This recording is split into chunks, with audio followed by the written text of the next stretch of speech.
Assalamualaikum warahmatullahi wabarakatuh. Alhamdulillahi wa kafa wa salatu wassalamu ala habibil mustafa wa ala alihi wa ashabihi ahli tuqa wal wafa amma ba'd. Saudara-saudariku sekalian yang dirahmati oleh Allah, di dalam kejadian di bulan Asyura atau di bulan Muharram pada tanggal 10 Asyura, yang mana Allah telah mengabadikan satu doa, yaitu dari doa Dzannun, doanya Nabi Yunus alaihissalam. Allah mengabadikan di dalam Al-Quran, ingin menyampaikan sebuah pesan kepada hambanya, ingin menyampaikan sebuah pesan kepada umat baginda Nabi Muhammad SAW, bahwasanya doa atau terkabulnya doa, mudah terkabulnya sebuah doa, maka ketika kita membaca sebuah ayat yang disampaikan atau sebuah firman Allah Subhanahu wa taala yang ada di dalam Quran surat Al-Anbiya ayat 87, kita teliti di dalam ayat ini secara rinci bahwasanya wa dzannun idh dhahaba maghadiban fadhanna allal naqdiru alaihi fanada fid dhulumat alla ilaha illa anta subhanaka inni kuntu minadh dhalimin. Al-ayat. Jadi di sini Dzannun yaitu Nabi Yunus alaihi salam. Di dalam kisah ini bahwasanya Nabi Yunus ditelan oleh ikan sangat besar. Maka di dalam sebuah tafsir disebutkan sebenarnya ikan nun. Cuman dalam kesepakatan para ulama, karena ikan nun tentunya ikan yang paling besar yang ada di lautan. Yang ketika dicari ternyata ada ikan paus yang paling besar di lautan. Bahkan disebutkan di dalam Ibnu Katsir bahwa Nabi Yunus ditelan oleh sebuah ikan yang besar, yaitu ikan nun atau ikan paus. Dan ikan paus yang menelan Nabi Yunus ini ditelan lagi oleh ikan yang lebih besar lagi. Ikan paus yang lebih besar lagi. Maka di sana disampaikan fanada fid dhulumat, begitu gelapnya hidup di dalam perut ikan dan ditelan oleh ikan yang lebih besar lagi. Jadi berlapis, begitu gelapnya.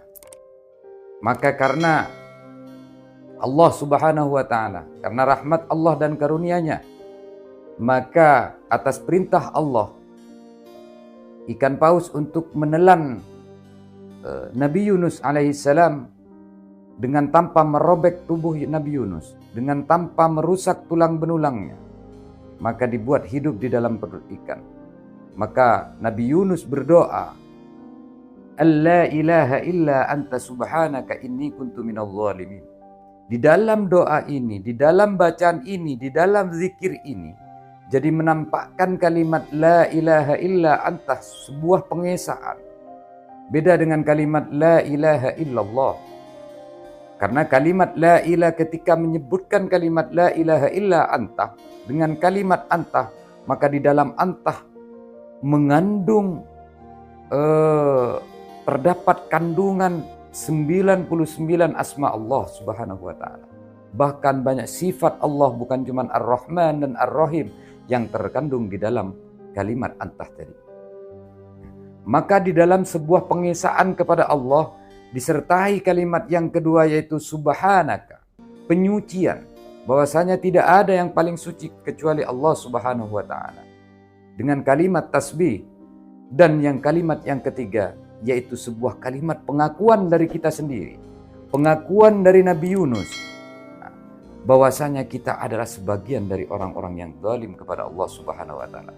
Maka ketika kita telaah, kita teliti dalam kalimat yang menjadi doa Nabi Yunus ini, dan ketika kita telaah kalimat yang menjadi zikir Nabi Yunus di dalam perut ikan, maka ini suatu bentuk pesan dari Allah Subhanahu wa taala kepada umat baginda Nabi Muhammad sallallahu alaihi wasallam, ketika ingin berdoa, ketika ingin menyeru kepada Allah Subhanahu wa taala, maka jangan tinggalkan 3 hal ini. Yang pertama yaitu tauhid.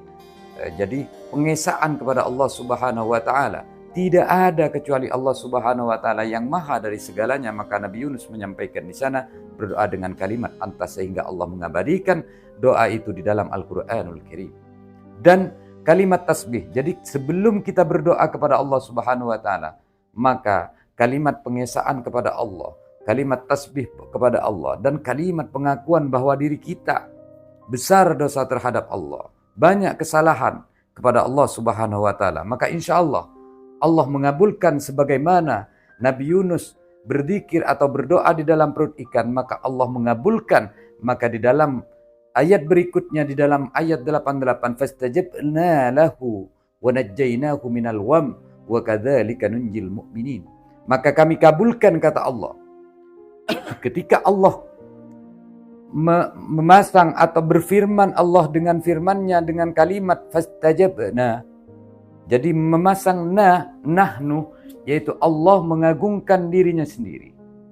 Lebih dahsyat daripada Allah memakai kalimat ana.